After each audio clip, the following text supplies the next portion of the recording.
Hello and welcome to yet another episode of the Physical Literacy Project presented by Revsportz and powered by the Fumos Learning app. My name is Ashok Nambudiri and I'm hosting this show for Revsportz Global.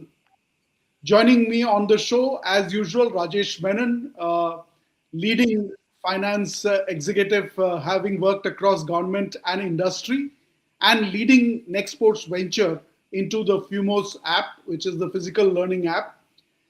This is basically an app, a system for K7 schools across India and beyond, and already supporting over 10,000 students worldwide. Rajesh, welcome to the show. Thank you. Morning. Thank you. Also joining me, and I'm very excited about this, joining me on the show is Mr. Anirban Aditya. He's the chairman of the Aditya Group of Industries. They have interests in education, sports, food and beverage. They run more than 17 schools across the country, and they have more than 11,000 students enrolled already. He runs an Hi. interesting concept called Sports, and I'm going to ask him about that later on in the show for sure. Anirban, welcome to the show. We are glad to have you here. Hi, good morning. Hi, hello everyone. Also joining me is Boria Majumdar, our resident expert of all things sport. Boria, welcome to the show. And Gargi Raut, athlete turned journalist, turning into author. Gargi, welcome to the show. Lovely to be here. Great. So thank you, Gargi and gentlemen, for joining us on this episode. Today, we're going to focus on the broken foundation. Why is it that India struggles to move? And, since we are now 5 episodes into the show, Rajesh, I'm going to ask you to redefine for us what physical literacy means and how does it actually look like in most Indian schools today? Okay, so let's very quickly recap what physical literacy stands for. And as we have spoken about it in the previous episodes, physical literacy sits very similar to other literacy, whether it is numerical, whether it is alphabetical. It focuses on giving students or kids at a very young age the skills, the physical competence, the confidence to actually remain physically active throughout their life, which means at a very young age, you impart in them the skills, the movement skills, the basic sport skills that will keep them physically active throughout life. It comes with a structure, it comes with a program, it comes with a framework. So that's what physical literacy stands for. If we were to contrast that with what we have in our schools in India, what we don't have is perhaps the structure that physical literacy demands. Physical education or PE is a period, it could be 2 weeks, 2 periods in a week, it could be 3 periods in a week, but it differs vastly between whether it's a private school, whether it's a state school, whether it's an urban school, whether it's a rural school, whatever it is, the physical education as a program differs vastly across India. What it also means is we are more focused on sports. It's more about competition. It's more about annual meet. It's about inter-school meet, preparing students for a competition as opposed to participation or skill building. This is where physical literacy gets defeated in our schools, where the focus tends to be on competition as opposed to skill building or participation or enjoying moving. So that's where how I would probably sum it up. Excellent. Thank you for that crisp answer, Rajesh. And something that you said actually gives me the perfect segue to go across to Boria. Boria, Rajesh spoke about how we do not celebrate participation and movement in schools, and rather we are talking about competitions and winning awards. So the question to you is, India celebrates champions but ignores movement. How did sports become a spectacle rather than be about participation? This is a very good question. I mean, if you take the IPL, for example, it has become a status symbol to go and attend the IPL, paint your faces, go and. I mean, but if you take, say, Ranji Trophy cricket or even Test match cricket, do you attend Test match cricket or do you attend Ranji Trophy cricket? You don't. In our country, we love spectacles, but we don't love sport, and that's a problem. Tell me why we don't want parasport. Tell me why we don't want to watch other Olympic sport, but only want to consume something like an Indian Premier League.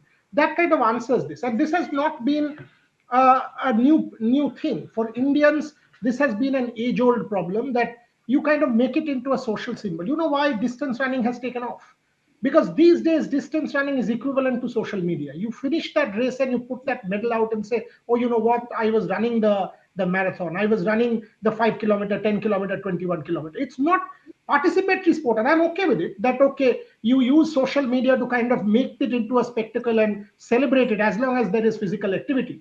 But this is an Indian problem, that we celebrate spectacles and we don't celebrate sport. Because had you done that, you would have celebrated the Ranji Trophy, attended and watched. You would have celebrated Test match cricket, attended and watched. Even Tendulkar's retirement test 11 years back was in full, 12 years back.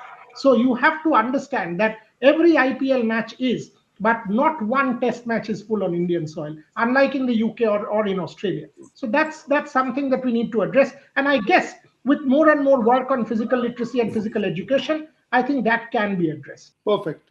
Anirban, I'm going to come to you in a minute, but I was looking at your website, and what struck me is that amidst your philosophy of one team, one dream, it reflects a deep commitment to building communities, enabling opportunity, and nurturing potential. And I'm guessing that somewhere from that emanates, what you're doing in the area of education and sports.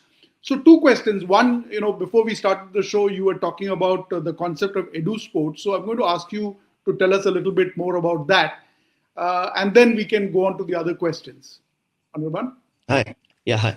So Edu Sports is basically the core focus is on sports. So the Indian parents, they drive their children for academics only, but they don't understand nowadays sports or PE rather helps academics as well. So it's a support system for your academics. So what we have done with the Edu Sports model is, so it's a residential model. So the 70% of it is your sports curriculum and 30% of it is your academics. So what we do is post your sessions. So in the evening, we conduct extra classes by the teachers who covers the academic curriculum. So for example, we are under the CBSE curriculum. So your child, if he or she wants to pursue football as a subject, can give their board exam like class 12 exam with football as one of their subjects, with maths, economics, whatever you have. So if so we have a very focused model. So right now we have started with we have skating, we have got football, we have got other individual sports as well. So that's what we have done, but it's a kind of a residential model that we have, because we feel sports is much more difficult than academics. So if you want to do something in sports, so you have to have a residential program, and we are running this program now for the last 3 4 5 years, and we are doing great. Excellent, excellent. So, I understand that you've also introduced mandatory physical education in your schools. So, do teachers underestimate how movement affects classroom learning? I mean, the reverse impact in terms of, people say that you focus on your academics in class and then you go out and play. But this is really a philosophy which is saying that you move, and therefore it can impact your classroom learning positively. See, for us, for the management, it was very intentional. Let me be very frank with you, because what we were seeing post-COVID symptoms of the child, like with stress and lot many things. So PE was always treated as an extra period. When we were in school, when we had our games period, so we were just going to the ground. Somebody's chatting, somebody's playing, somebody's having something. So it was more of a adda session. So what we have done is we have structured it like academics. So with the academics, we also have a report card. So every quarterly, the parents come, they have a PE report card, and they see the progress of a child. So you have to choose any of the two sports. and it's mandatory. We had started from class 5 and now it's from class 2 onwards.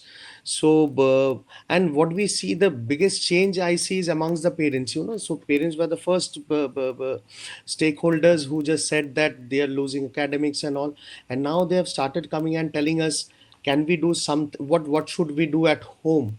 What you are teaching in school, can you set up something that we can do at home also with the kids, so that the improvement is, because they see the students are more focused, and the stress level is going much lesser. The use of mobile phones are getting less, I won't say at large, but we can find the changes, and with the progress, it's a fantastic thing that we are seeing, and we will take this to other schools as well. Interesting, interesting. Okay, let's go across to Gargi. Gargi, we're going to change tracks a little bit, but of course, borrow from what Anirban just spoke about. He spoke about multiple stakeholders impacting children in schools, and also various distractions. Mobile phone, gaming, social media, whatever. I'm going to come across to you and ask you. How early does the system start failing children? Is it at age 5, age 8, or perhaps age 12?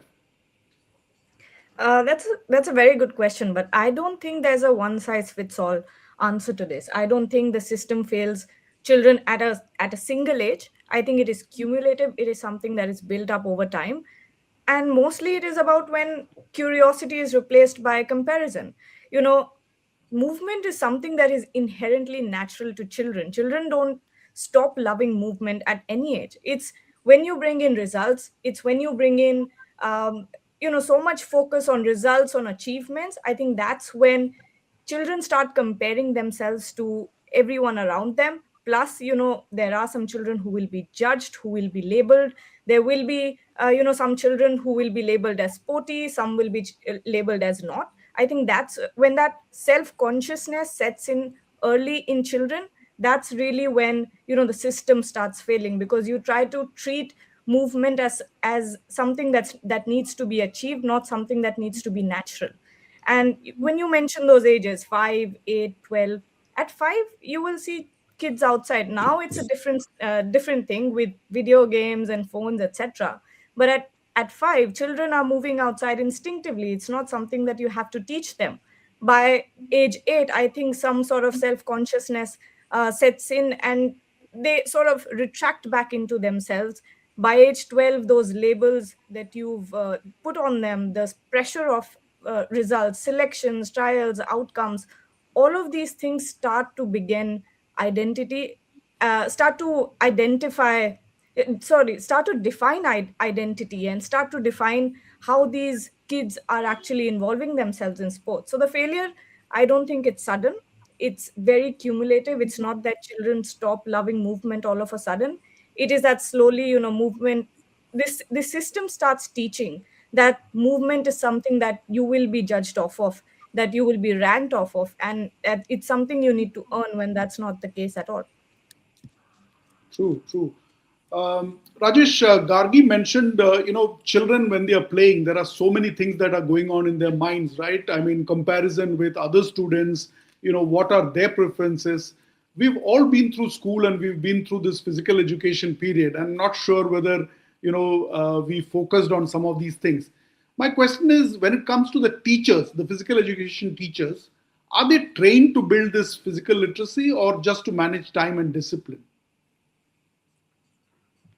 I would say it's quite desirable that the state of affairs of how physical education classes are conducted, the training that physical education teachers undergo.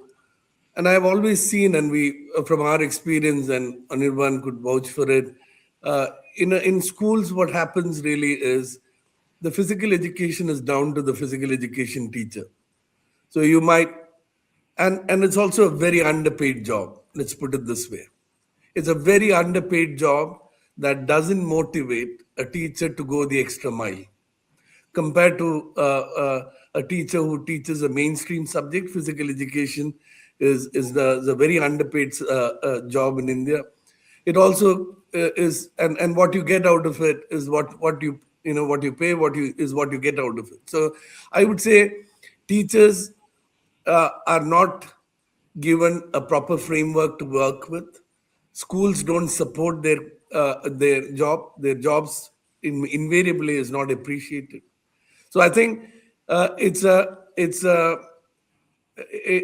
something which needs attention. It is something which schools have to come up with a framework to help these physical education teachers, because what happens invariably is, you look at any school, the kind of physical education that goes on in that school is down to that PE teacher.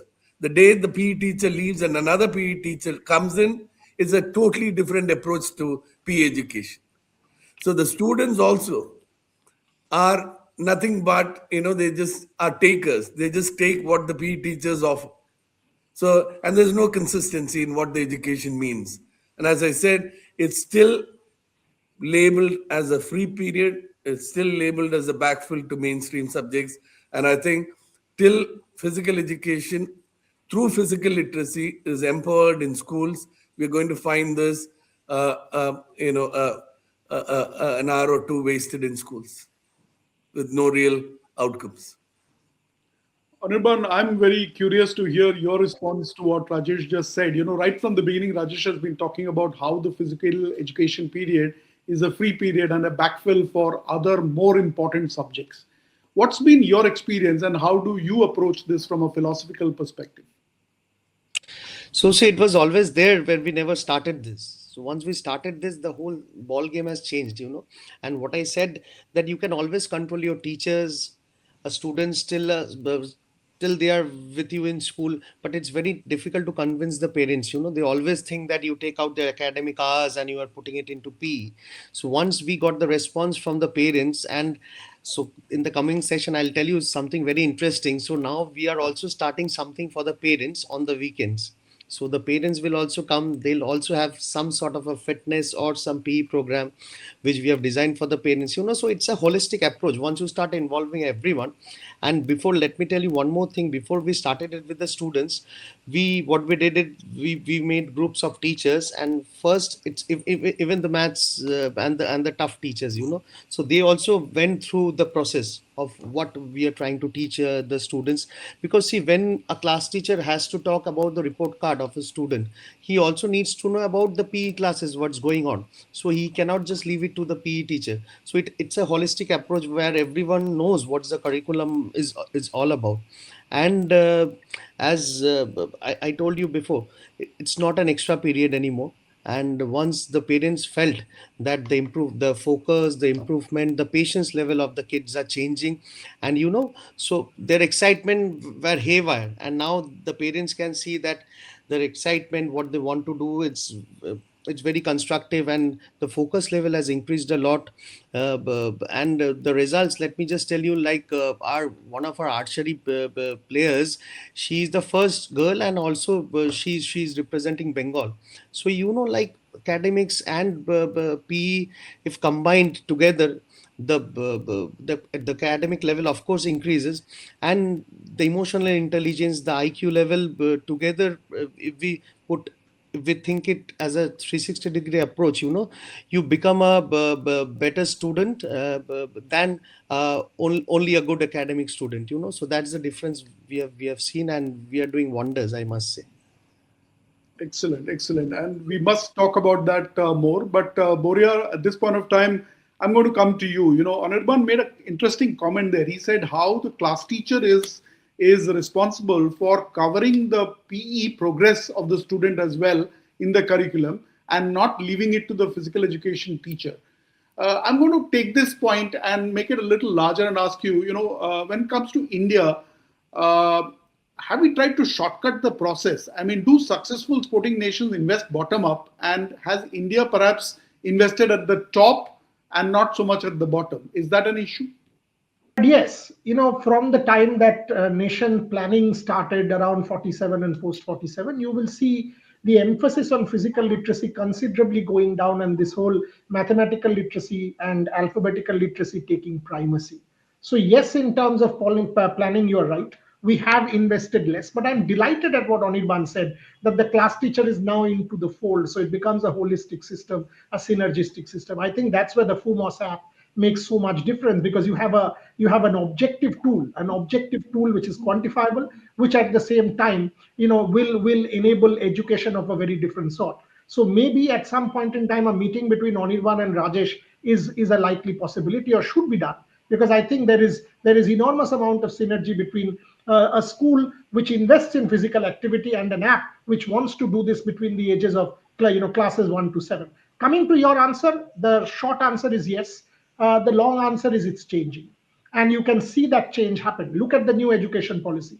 Look at how the new education policy allows for this change to happen. Look at the Commonwealth Games coming to India. Look at the Olympic bid happening. So if you see Khelo India, if you see other changes in this year's budget, you will understand. Yes, I understand it's youth affairs also, but there is an increase in sports budget. Nirmala Sitharaman talking about the need for sport in her budget speech in the first 45 minutes made me feel that at least the country is finally waking up to the seriousness of it. Perfect. Gargi, I know you need to go. So quickly coming across to you, what does the system in India reward today? Is it movement or is it marks? Let's be honest. The system overwhelmingly rewards marks.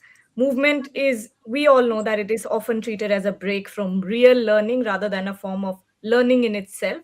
We know that physical education always becomes secondary, it becomes optional, it becomes conditional compared to academic performances.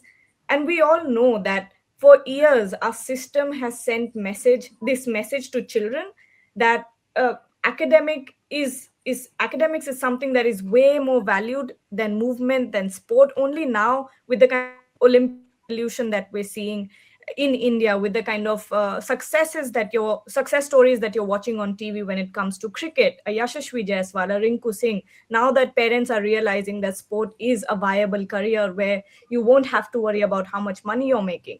That's when that shift started to happen. But again, the problem has not been uprooted.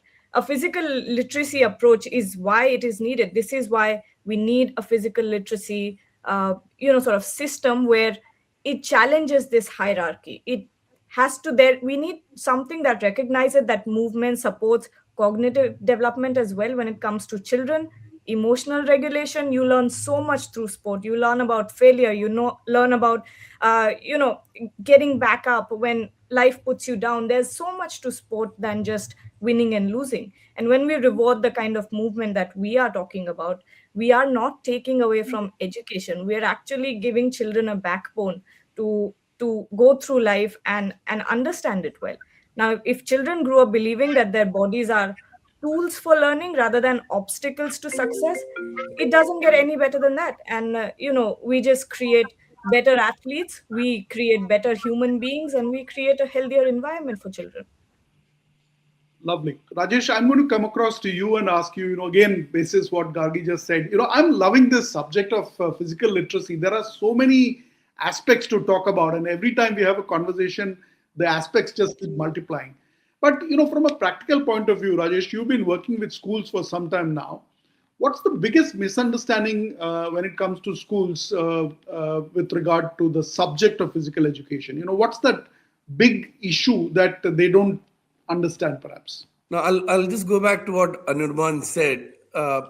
It is the myth that academics and physical education can coexist. There's a popular feeling that they can't coexist. It's one or the other.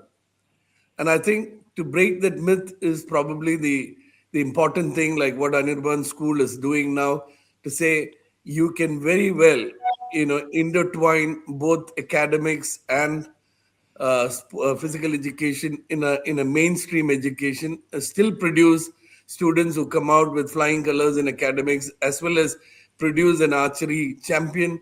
So I think that's something. And also, it's also the fact that there has never been a program for physical education teachers where physical literacy was ever part of it. Although their own curriculum in BP Ed or MP Ed, which are sort of degrees that we talk about for physical education teachers in India, although they cover a lot of these physical literacy elements are covered, but the importance of physical literacy, or how do you actually deliver physical literacy program, how do you actually administer a curriculum like that, is never part of their own curriculum when they actually do the learning. So whether when you look at a BP ed or an MP ed, and I think Anurban would be able to vouch for it, the teachers don't go through a program where they become a sort of a train the trainer. So it's also a space which is left where teachers come thinking that teaching competitive sport is physical education. This is the problem. So teaching of competitive sport becomes the only focus of PE classes as opposed to delivering knowledge in moving or movements, which is what underpins physical literacy. Brilliant. Anirban, we are going to go back to that point because it is directly concerning what you are perhaps doing with your schools. I wanted to hear what your response to that is. One, Rajesh is saying that there's no train the trainer program that is there, and the focus is on teaching competitive sport versus really knowledge of movement. How are you tackling this? Is this an issue? How are you tackling this at your schools? So see, so we have designed the curriculum in such a way, as I said, now we have started it from class 2 onwards. So obviously we are not, for a class 2 student, we are not putting specialized sports from this age. So specialized Sorry. sports comes to a certain age group and certain class. So what we are trying to do with them is basic fitness, your motor skills, what are you good at? You are playing n number of sports, because at this age you cannot put someone for a cricket or a football. You need to put them into multi sports and see his liking. So then when he goes to a class 5 or a class 6, so accordingly we have designed the model. And with that, I want to say you something like, let me set you a few examples. Like in an academic school, like if you have 40 students in a classroom, so hardly 15 to 20% of the students are good in academics. The rest 80% lot are like general students. And you will see in my school also, with me also, you will see those students are always keen to the PE teacher, the sports teacher, not those heavy teachers. So they tend to open up more with those teachers, because when you go to the ground, when you play a sports, the intimacy becomes much more than when you are in a maths or any other class. Let's be practical about it. And when those teachers understands what that child wants to, when that child opens up, and it becomes very easy for the headmistress or the class teacher or the principal to know exactly what that child needs. So what we have done is, to be very frank, those secondary PE teachers, we have uplifted them and we have made them parallel to the other mainstream teachers also, because the parents need to come to the PE teacher, because if you're not passing on those PE subjects and scoring good marks, it affects your all over result.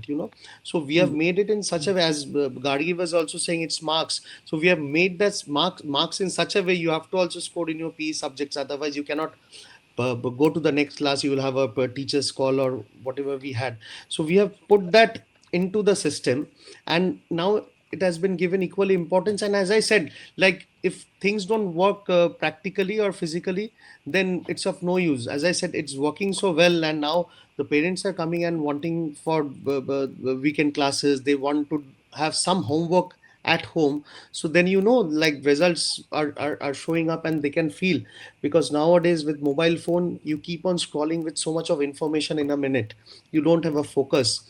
So we have tried to put the focus in and concentrate and in a structured way.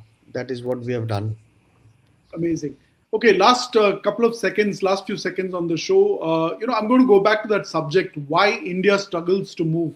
And I want a quick one-line response from all of you on, basis all these discussions. What's your take? Starting with Boria, perhaps. Why does India struggle to move? Because we haven't given the importance that physical literacy deserves. It's no rocket science. What Anirban is doing today, he is doing today. Other school owners or proprietors or school movers did not do this earlier. You have a Rajesh coming into the foray, the forefront 2 years back. This has been in the offing now. The realization is now. And by the way, I'm not blaming anybody. Other more important things have taken primacy. This is a young country. First, you had to get it going and all of that. So, Asian Games in 1951 was an attempt. But after that, what? Nothing. So the answer is we are now realizing the importance, and I think India will change in the next decade. Awesome. Rajesh, your quick response to why is it that India struggles to move? Very similar. It is majority of our population have disengaged from physical activity at a very young age. And that's because of lack of physical literacy. Excellent. Anirban, take it away, the last statement on the show. Lack of focus in grassroots level. We realize things at an age where we have already lost our age. And if you see, going to the gym has become a habit right now. And same thing with the PE. If you start it from at the school level, once it's an habit, you don't have to teach the child to go and find something. So it has to start at the grassroots level. Brilliant. Thank you, gentlemen. Allow me 30 seconds. But even if you go to the gym, you will see people who are lifting weights and stuff don't know how to move. So the gym is a fashion, movement is not. That's the big problem with India. That's where physical literacy at an early age needs to come. You will see bodybuilders. Ask them to move their joints, they can't. Very true. Very true. Great. So I think we've spent a lot of time talking about physical literacy, talking about the actual situation on ground and what needs to improve. Fundamentally, it looks like movement has to start at an early age, and that's the root cause really as to why the nation doesn't, or the nation struggles to move. For more of this subject and beyond, when it comes to physical literacy, the FUMOS physical literacy app, and beyond all these subjects, we will talk more as the next few episodes come up. Thank you, Anirban. Thank you, Rajesh. And thank you, Boria, for joining me on the show. Thanks also to Gargi, who had to leave to take up another show. Thank you, and keep watching this space. Thank you.